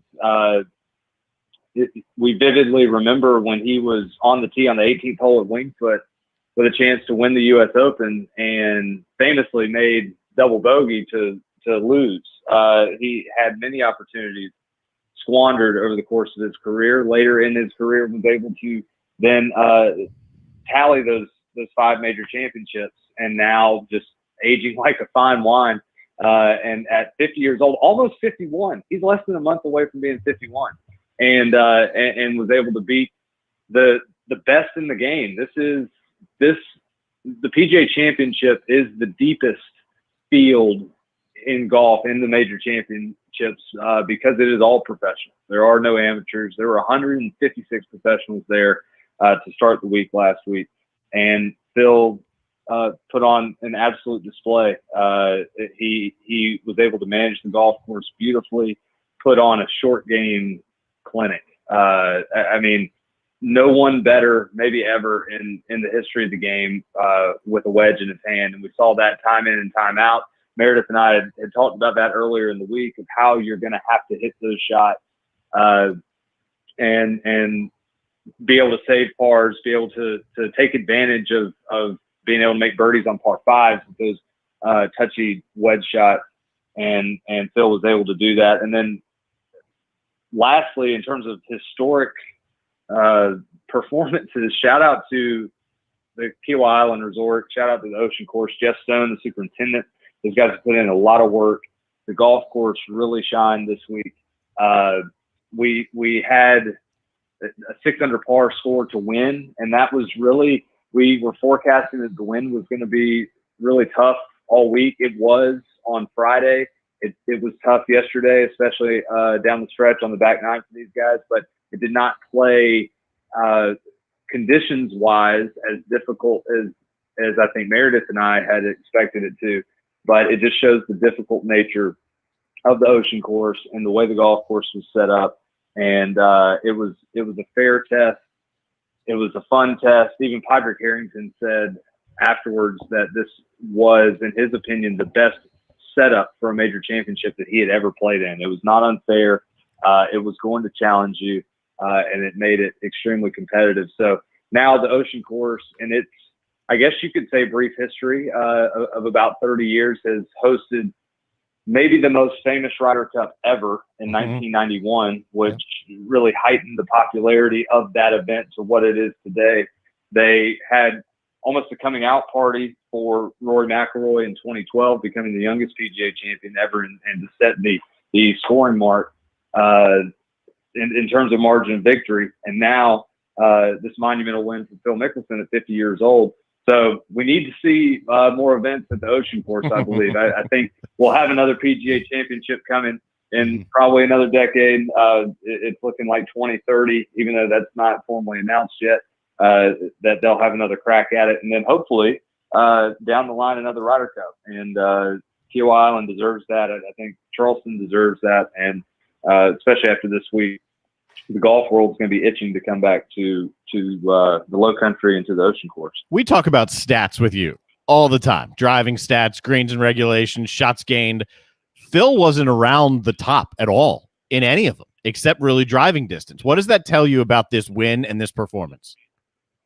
Well, it is a credit to Phil, and even though he has fun with it on social media about hitting bombs and hellacious seeds and so on and so forth, he started that journey for distance in a little different way than Bryson DeChambeau. Phil has used his longevity, the longevity of his golf swing, but really the last 3 to 4 years, I'd say Phil has sought out more distance, and knowing that was going to keep him more relevant in the game, and it finally paid off for him. I mean, we saw on number 16 yesterday. It was playing straight downwind. Brooks Koepka hits a bomb out there at 361 yards, and Phil put it by him. Phil hit one 366 yards. It was the longest drive of the day on 16. So like I said, it paid dividends for Phil. He led the field in strokes gained tee to green, I believe. And that's the first time Phil has done that since 2007. So it's really not a stat that we're used to with Phil.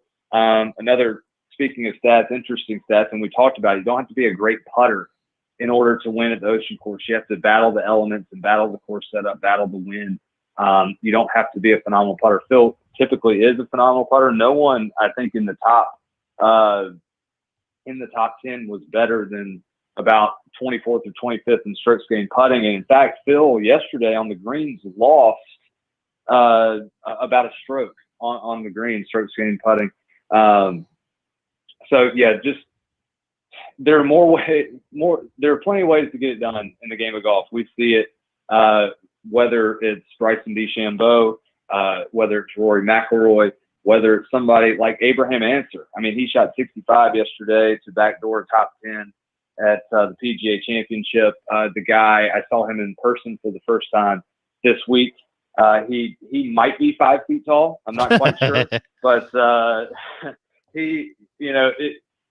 there are plenty of ways to get the ball around the golf course and get it in the hole. And that's what I love about the game of golf. You swing your swing. There is no perfect swing. There's no perfect way to play the game. And Phil was able to show that and did it better than anybody this week. He's now tied for 7th all time in major wins. He has 6 majors, of course, as you already pointed out. He's tied alongside Lee Trevino and Sir Nick Faldo. If he's able to get to 7, guys named Palmer, Snead, and Jones are in that group, which would just be unbelievable. Is he done, Scott? Does he have another major win or 2 in him? Well, I don't know. It's a great point. If you look at your major winners, you have Jack Nicklaus, Tiger Woods, Walter Hagen, Ben Hogan, Gary Player, Tom Watson, Harry Vardon, Bobby Jones, Gene Sarazen, Sam Snead, and Arnold Palmer. Those are the only players that are ahead of Phil Mickelson in regards to more major championships. So the fact that he's now tied with Nick Faldo and Lee Trevino just puts him in even more rarefied air in terms of the all-time greats. Phil said yesterday, hey, this might be my last win, or I might go on a bit of a run. I think he clearly this is going to give him a ton of confidence. What is going to be extremely notable is that he's going to be a huge storyline in less than a month when we head to the U.S. Open at Torrey Pines. From the area, he's going to be sleeping in his own bed in San Diego. It's not a course that he has done extremely well on since they did some renovations for the last U.S. Open that Torrey Pines hosted, that Tiger won in 2008. But he is going to have boatloads of momentum coming off of this win. And like I said, he's going to be in the area. He's going to have a ton of support from all the fans. As we saw yesterday, people were just losing their minds over Phil getting this thing done. So he's going to have that same type of support at the U.S. Open. And there was a lot of talk this week going into the week of Jordan Spieth potentially finishing the career Grand Slam by winning the PGA Championship. The only piece of the puzzle that Phil Mickelson is missing is the U.S. Open. He has famously finished runner-up at the U.S. Open, I believe, 5 times. And he has always been a bridesmaid when it comes to winning the U.S. Open. And I personally had thought that had passed him by, an opportunity to win the U.S. Open and to complete the career Grand Slam. However, with this resurgence, he's not going to need a special exemption for at least 5 years now with his exemptions into the U.S. Open. I think that's funny. He had accepted the special invitation, and now he's not going to need it. But Phil certainly is going to have a lot of motivation to potentially win another major championship in less than a month, and that would certainly I think arguably be even more historical than this performance if he was able to do that. Final couple of questions, buddy, and then we'll let you run. His scorecard in the final round yesterday was littered with red and green boxes because there were a lot of bogeys on that course. I mean, he was not immune. Even though he won this thing, he was not immune to that. There were only just a couple of guys that really played remarkably well yesterday. Overall, the entire field on Sunday was over par. So the final round of the PGA Championship, over par for the field, which I think is really good for the sport. I think it's really good about the future. But we'll get to that final question in a moment. I want to ask you what you thought about on 5 when he chipped in out of the sandy area for a birdie, his second shot on that hole. That's that par 3 fifth. What'd you think then when that ball went in the hole? What went through your mind? Just knowing the sport, knowing where he was on the leaderboard, what'd you think about his chances of winning this deal? That was a huge moment for him. You mentioned a lot of birdies, a lot of bogeys for Phil. And we had talked earlier in the week of how you have to avoid double bogeys. Notice how that was kind of some kryptonite there for the likes of Brooks Koepka, among others. Phil was able to avoid that on Sunday. It was kind of a typical Phil Mickelson round. So many times we see Phil with the ups and downs. He'll make a bogey and then come back, make a couple birdies, then he'll make another bogey. He seems to be the conductor of the All-American Scream Machine. But on 5, it had a feeling of being an iconic moment. I think credit to CBS on the coverage that it seems like they felt that too, and the way they kept showing that replay over and over, and rightfully so. But Phil needed something like that to happen to kickstart him. He did say after his round, I think it was after the 6th hole, where Phil then followed up the great hole out with the bogey, then to Koepka's birdie. There was another 2-shot swing there, where his brother Tim, who's on the bag as caddy, kind of pulled him aside and said, "Hey, you need to get it in gear, and we need to get it going if you're going to win this tournament." I think not only that pep talk from his brother, but also the hole out at 5 was huge. Without that, he might not be hoisting the trophy yesterday evening and be a 6-time major champion, still be the 5-time major champion. And then we would have another disappointing Phil Mickelson story. But that certainly got him going. And the crowd was on his side totally. It helped the crowd, elevated the crowd even more to that fever pitch. and he was able to ride that momentum in. He really played just phenomenal golf. That golf course is brutal, and the way he was able to manage it on a Sunday in a major championship with all the history on the line, all that pressure. I think I got to him a little bit early, especially on the first hole. He had some shaky swings, and that the hole out on 5. I mean, that's going to help right there. And he even said he was just looking to get the ball up and down, and to go in just was even better. How about your thoughts on Koepka and his comments afterward, after saying the knee's not an issue, don't want to talk about it, he's played hurt before. Then he comes back and basically insinuates that someone tried to do it, although he never went as far as to say that, but he did insinuate that in his post-round presser. Complains about the greens. Is he back to, as I said at the beginning of the show, villain 1A in the PGA Tour? Yeah, for sure. I mean, it seemed like he his comments in his post-round presser were kind of trying to deflect his play and his putting, and put more of a focus on what the scene was on 18, and hey, people were coming after my knee and so on and so forth. I didn't think it was the best look, but to each their own. Koepka is very different. He seeks out bulletin board material more than any other golfer in history, and I think that's just motivation for him. We have not seen the last of Brooks Koepka. He has 11 top 5s in major championships now in only 28 starts. Gives him the second best top 5 percentage ever, only behind Tiger Woods. Tiger Woods had just over a 40% clip of notching a top 5 in a major championship. What's crazy about that Tiger stat, as all Tiger stats are, is that through 2009, Tiger notched the top 5 in about 51% of the major championships that he played. We know that since then, he his record in the majors is not as historic. But yeah, not the last time we'll see Koepka. I'm sure he's going to use that as motivation going into the U.S. Open. And whatever helps him to tick, so be it. But yes, I do think that Koepka, goatee and all, is definitely back to being villain 1A in the game. Yeah.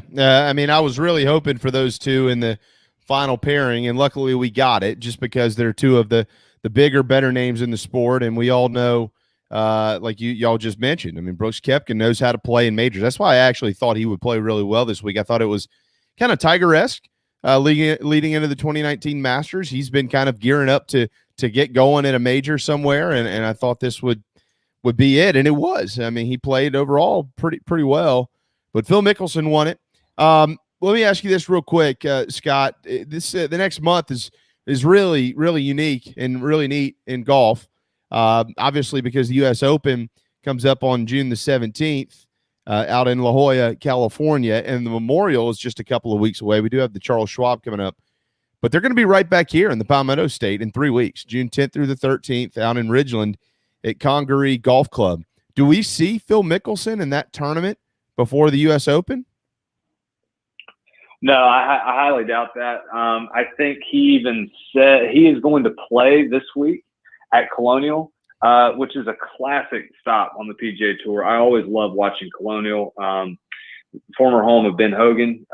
So unfortunately, with the way the schedule is set up, we'll go to Colonial this week in Fort Worth, and then we'll come back to South Carolina in Congaree and have the Palmetto Championship, which I'm extremely excited about.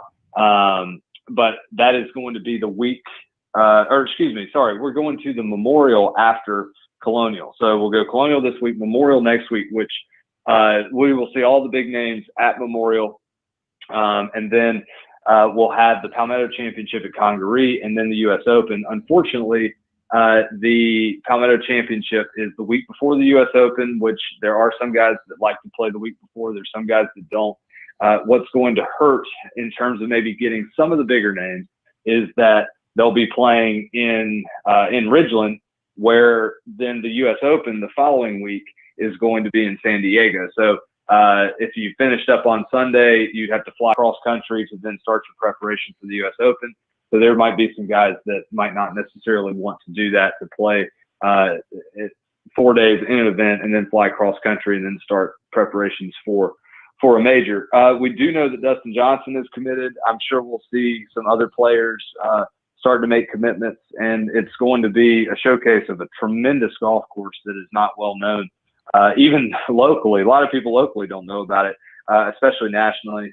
And how lucky are we to have 3 huge PGA Tour events in the state, basically within six weeks of each other, and 6 weeks to 2 months. So really lucky to showcase great golf in the state. And I don't believe we'll see Phil there. I think he will be gearing up to try and go back to back in the major championships, but certainly looking forward to the Palmetto Championship and who it's able to draw.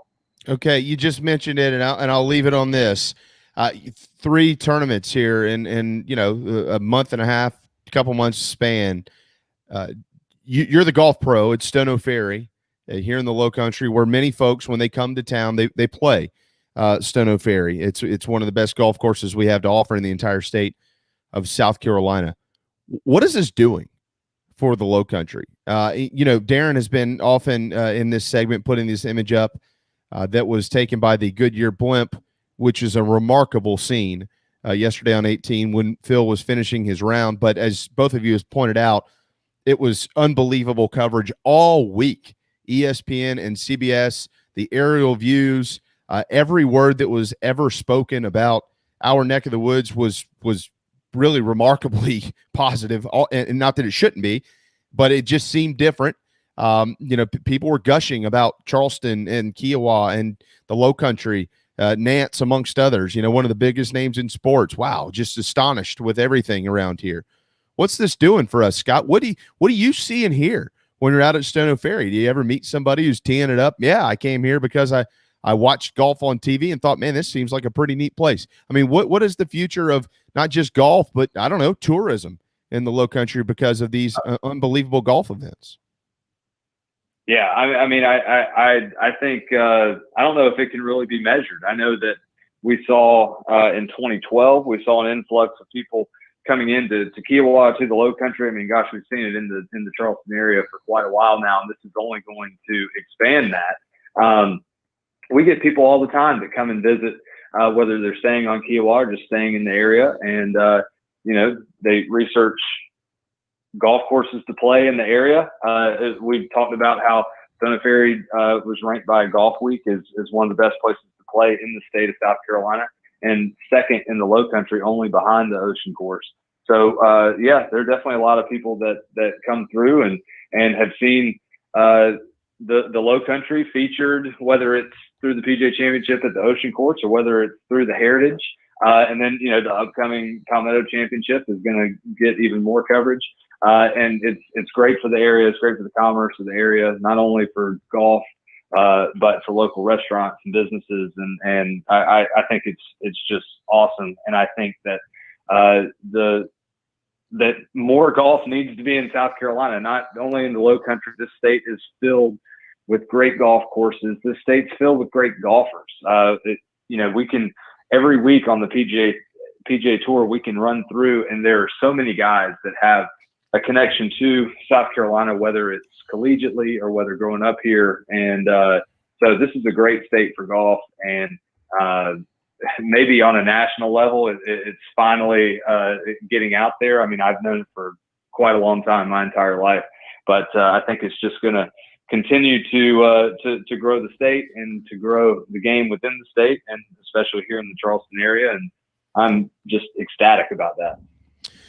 Well, Scott, we're ecstatic about the coverage you've given us for the last week, and you always are on our program every Thursday to talk golf, and as long as it's okay with you, we'll make sure that we get that in this week as well. But honestly, truly, I mean, man, thank you for everything. It's been a pleasure doing another one of these majors with you and with sweet Meredith Taylor, who's not able to join us today. Great stuff all weekend. You've been kind of all over the place. And with other media obligations as well. You do a brilliant job. You're a great person. Thank you so much, man. Well, thanks, guys. I appreciate it. I appreciate you. Yeah, we'll chat more Thursday, but I appreciate y'all having me on to ramble on and on about a game that I love so much. And again, another awesome week with you guys at a major championship, and look forward to the next one. Hopefully it's sooner than 2030. That's what I said yesterday, is that when I play in one of these things as a PGA professional, we'll take the show on the road. Perfect. That's the goal. We don't need to wait until 2030. We'll be there. Don't worry. I promise you. We'll be there. We'll be in your camper. I'll hold you to it. Let's make sure the one you qualify for is in like Vegas. That'll be fun. True. Yeah, that might be more next year. It's in Tulsa, Oklahoma. So I don't know if that is as fun as the Charleston area or as Vegas. But hey, I'll take it either way. We'll be there nonetheless. We'll be shacking up with the Glaze family in the family camper. So make sure you've got a big one, because we're coming. All right, brother. Have a great day. Thank you, Scott. Get some rest, man. I know it was a long, fun weekend for you. Great stuff as always. Thanks, guys. We'll see you Thursday. Scott Glaze, StoneOakFerryGolf.com. Book your tee times now, because tee times for the weekend get booked in advance. And, if you haven't done that, you're probably not going to have one. StoneOakFerryGolf.com. Make sure you check out our friends at the Dog and Duck. It's Brown Bag Special on Wednesday, but today it's just special because it's Monday, because their food is always special. So 3 locations, Daniel Island, 2 in Mount Pleasant. Darren's there always. Literally always. He'll be there about 2:01 today until 3:30 or so. So you can get an autograph from Darren if you want to head up there on Long Point Road. Value. Yeah, check out the Dog and Duck. By the way, I want to say give a shout out to Michael McPherson, a listener of our program. I ran into him this weekend, and he stopped me at a grocery store and had great things to say. And so I really appreciate guys like that. It means a lot, Mike. Hope you're doing well, brother. Hope you're doing well. All right, we're going to hit a timeout. We got some more football to get back into. We've been having fun with this, so we'll end the show on a good light note today. Big Game Boomer has taken the Twitter world by storm with his weekly and daily rankings in college football. So we're going to get into more of that, comparing, Death Valley to Williams-Brice Stadium. He'll tell you why he ranked Williams-Brice as a better environment than the boys in the upstate. Right here on the JB and Goldwater Show, driven by Stokes Volkswagen. This is Mike Mazzell for Stokes Volkswagen on Ashley Phosphate Road with exciting news. It's springtime and we're playing ball. Most dealerships don't have any inventory, but at Stokes Volkswagen we do. So we're playing ball on every new Volkswagen in stock. Every new Volkswagen available with 0 down. Qualified buyers can sign and drive with interest-free financing for 60 months. Remember, Stokes Volkswagen on Ashley Phosphate Road is the fastest, easiest way to sell your car and get the most money for your trade. Plus, we'll take any trade in any condition, paid off or not.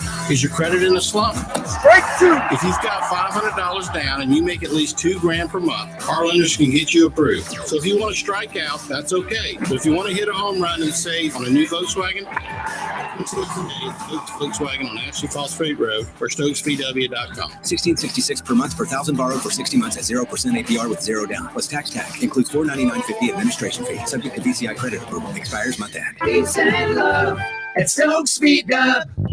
Wando Power Equipment, the trusted home of Hustler zero-turn residential and commercial mowers. There is nobody more trusted in South Carolina than our friends from Wando Power Equipment. They've been providing elite commercial and residential service for over 30 years. Landscape Services have turned to their selection of Hustler zero-turn mowers like the Raptor. Bigger, stronger, faster, and the most durable Raptor Hustler has ever designed. Located on Daniel Island and online at wandopower.com. Wando Power Equipment, owned by the Price family, the home of Hustler zero-turn mowers, rentals, service, and specializing in family and friendship. Shrimping season's back. That means local caught shrimp. That's right. Local caught shrimp back on the menu at the Dog and Duck. All 3 locations, Bell Hall, Park West, and Clements Ferry Road, now featuring once again local caught hand-breaded shrimp, plus other daily specials like the Game Day Burger every Wednesday, Rib Night on Friday, rotating taps all the time, and all the TVs you can possibly imagine for whatever you want to watch. The Dog and Duck in Bell Hall, Park West, and on Clements Ferry Road.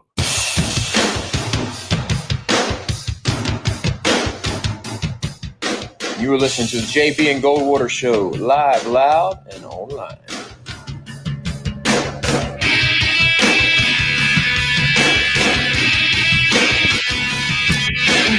All right. Final segment, Monday afternoon, the JB and Goldwater Show, driven by Stokes Volkswagen. Thanks to Scott Glaze, Wes Mitchell, and Collyn Taylor. We wrapped up in that last segment, of course, the PGA Championship with Scott. A beautiful week of golf here in the low country of South Carolina. College baseball tournaments start tomorrow. Looking forward to that. Clemson is on the field against Louisville at 11 o'clock tomorrow morning in pool play. Gamecocks, they'll go at 2 tomorrow in Hoover against the 10th seeded Alabama Crimson Tide. But we'll end the show on a Monday afternoon. We know Mondays are hard. Long work weeks lie ahead. So we try to get you off on the right foot with Big Game Boomer. He has joined us for the second week in a row, the second of what's going to be 400 consecutive Mondays on our program, at least the next 4 years. He has taken the Twitter world by storm. If you don't follow him, you should. Daily, a new list is put out by, as we're just calling him, Big Game. And it's all different types of stuff. But last week, Big Game Boomer, you received a little heat from the boys in the upstate. They didn't like the fact that you listed Williams-Brice Stadium louder than Death Valley on one of your lists. And matter of fact, one of the rags that covers them wrote an article about you. So you can defend that today on our program. Yeah, no. Hey, guys. Hope y'all are doing well. Great weekend down there in South Carolina for the PGA Championship. But, yeah, you know, I saw that article, and, you know, if you read it, it's like, it says, I bet this guy has never even been to Death Valley. And I was like, wow. I died laughing because I've been to Death Valley 30 to 40 times. So it was pretty funny. But, you know, Williams-Brice Stadium is louder than Death Valley on a consistent basis. And the reasoning behind that is, A, they have more night games than Clemson. Clemson, you know, tends to play games in the around noon or 3:30 kick. Rarely will they have a big night game because they barely play any big games. And that's my other case is South Carolina plays better opponents. You know, they play Georgia at home, I think this year. Yeah, or no, they play at Georgia, but they've got, you know, the SEC, they've got Florida coming in, Auburn. I mean, these are high quality opponents, whereas Clemson, you know, fans aren't going to get revved up to see, you know, Boston College or a Georgia Tech game at 11 o'clock or UConn. And, you know, I've been to both stadiums, and, you know, back before Clemson had this run with Dabo, it was a lot louder. I was at the first Bowden Bowl, and I can tell you that game was one of the loudest games I've ever been to. But now with the ACC as weak as it is, and just, you know, it's the Death Valley is just not as loud as it used to be.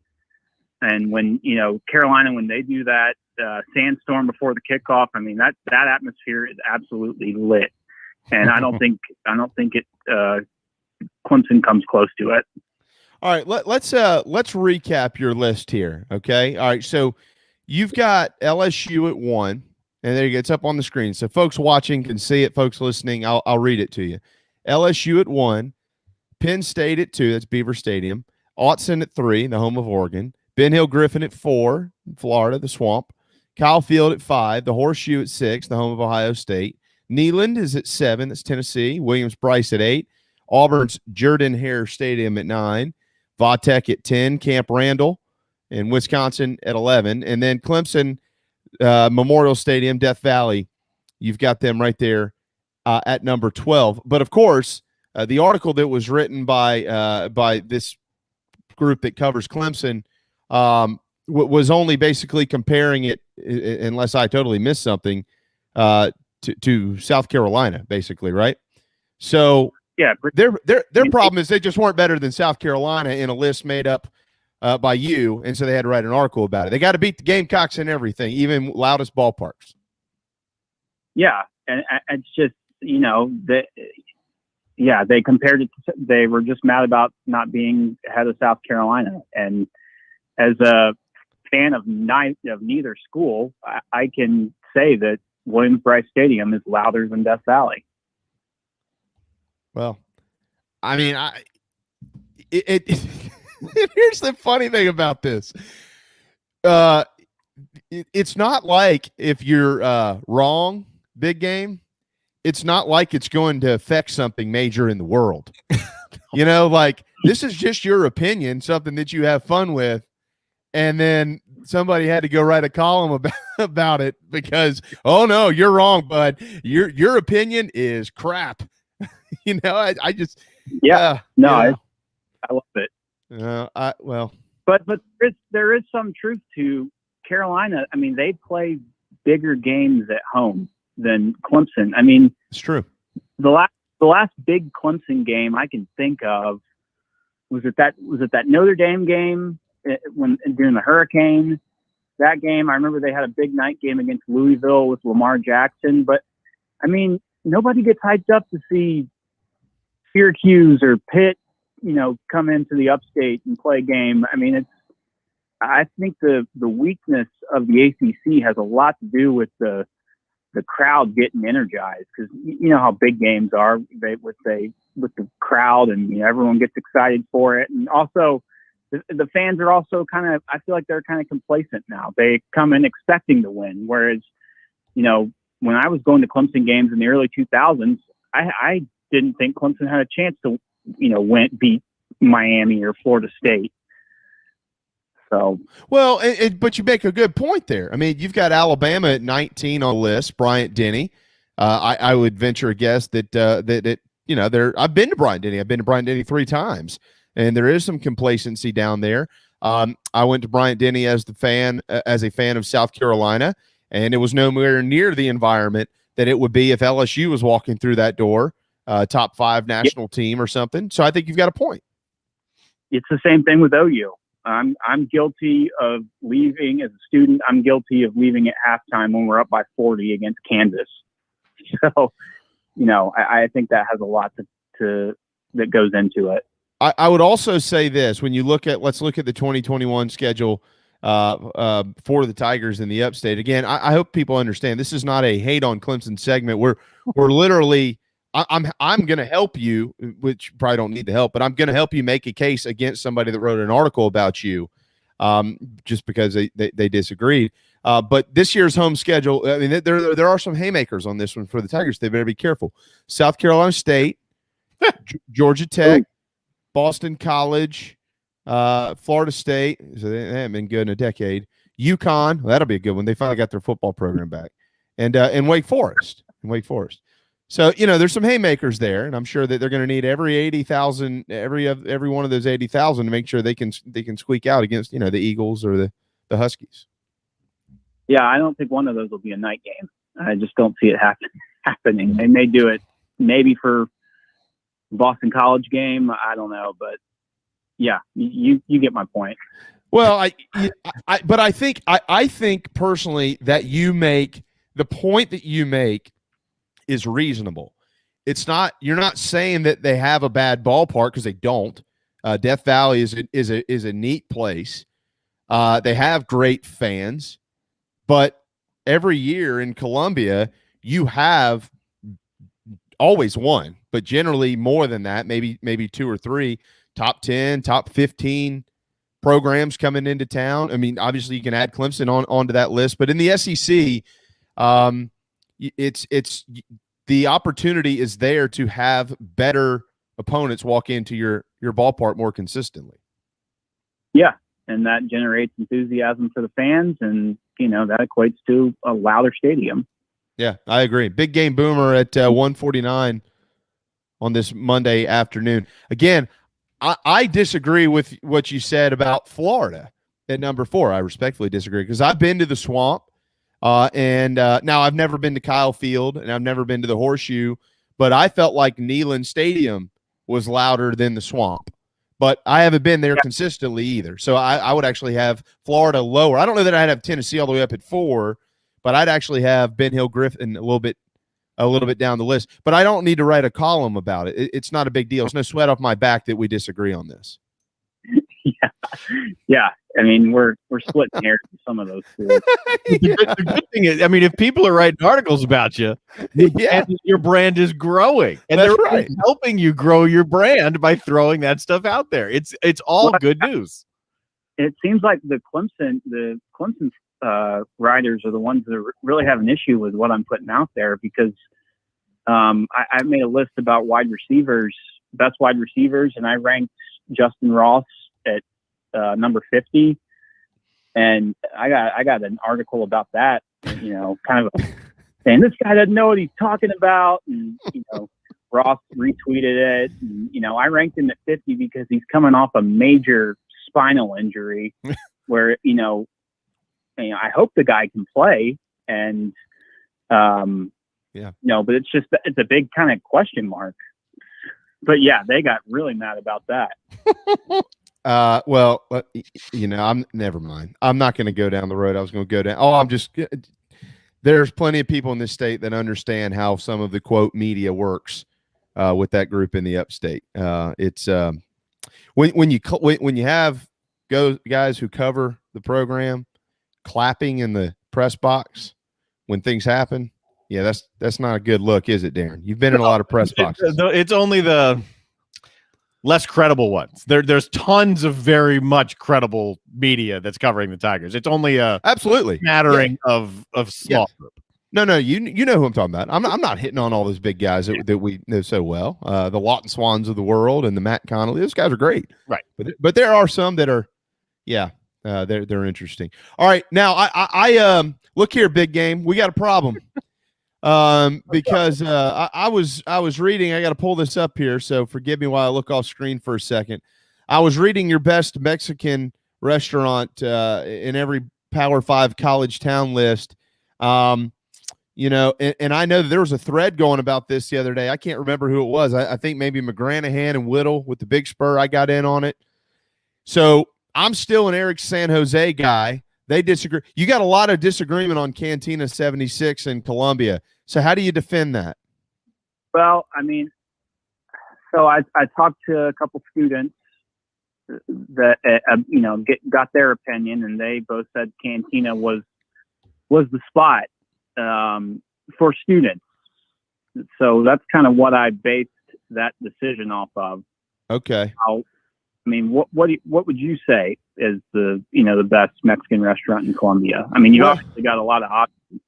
Yeah, well, look, I'm old school. I'm always an Eric San Jose guy. Of course, I don't even know if those are going to be open much longer. I know the one on Garner's Ferry Road isn't. He's in prison, so that's probably hard for him to run these things. It's kind of an issue. I like Monterey's in the Vista as well. I know those guys have some other ideas. If Hale or John is listening or watching this program, they'll probably plug in on this as well. But I don't know, how much pushback did you get on Alabama, because you listed Taco Bell as the best Mexican restaurant in Tuscaloosa. Yeah, no, I got a ton of pushback from that, but that's kind of, I do this kind of restaurant thing every Friday, and I kind of, for Alabama, I kind of do kind of just a chain restaurant just to get them all riled up. And I kind of did the same thing for Clemson as well. I put Moe's Southwest Grill, and I got really mad about that. Gave me some options, and I was like, well, if you want good Mexican food, you got to either go to Pendleton and drive up to Greenville, because I don't think there's any in Clemson. Or just, there'll probably be an article about it, I'm sure. So it was, but yeah, I have fun with the Alabama fans.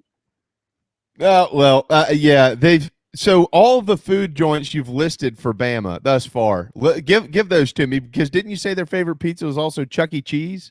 Yes. Yeah, so for pizza, I did Chuck E. Cheese. For burgers, I did Hardee's. For best barbecue, I did Cookout, which is a chain barbecue restaurant. And then for Mexican, I did Taco Bell. For best bar, I did Hooters. And these tweets, they just blow up on Twitter, and you get like famous people retweeting them and being like, Taco Bell, man, they really got issues down in Tuscaloosa. And it's hilarious, because you can't really go after Bama for anything about football right now, so you can take shots at them elsewhere. Well, I tell you what, because here's what really caught my attention. Pairing this with the food, your projected college game day celebrity pickers in 2021 for Alabama was Charles E. Cheese. Yep. Oh God! And it was Rex Ryan for Clemson. Good Lord, his worst. Man, I don't know. Oh, that is too good. Now you chose yourself for UCF. Why is that? Well, I've kind of had some, good run-ins with UCF fans, and I'm a big supporter of them. They're not my school. I'm an OU fan, but I really think UCF deserves to be in a Power 5 conference. I think they're kind of a sleeping giant, really.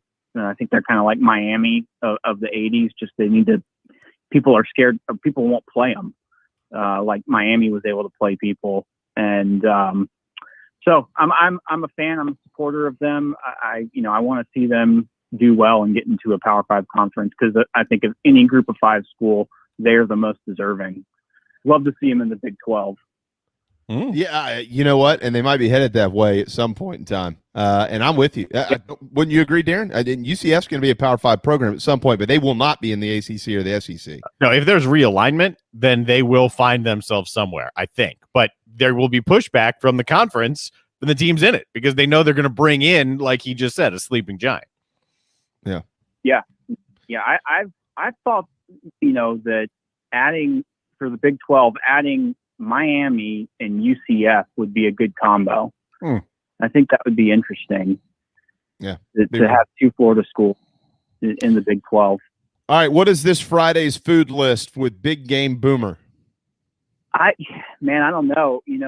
Some people have said seafood. Some people want me to do steakhouses. So I think I'm going to go down. I think I'm going to start do steakhouses, which is going to be tough. But sandwich shops. Everybody has a sandwich shop. Yep. Sandwich, yeah. Breakfast bagels. I guess, breakfast. That's a good idea. Yeah. I could do breakfast. College kids love some Saturday, Sunday. I need some greased breakfast. Yeah. Yeah. You're spot on. I think I'm actually going to go with that. Breakfast. Breakfast and sandwich shops. Friday.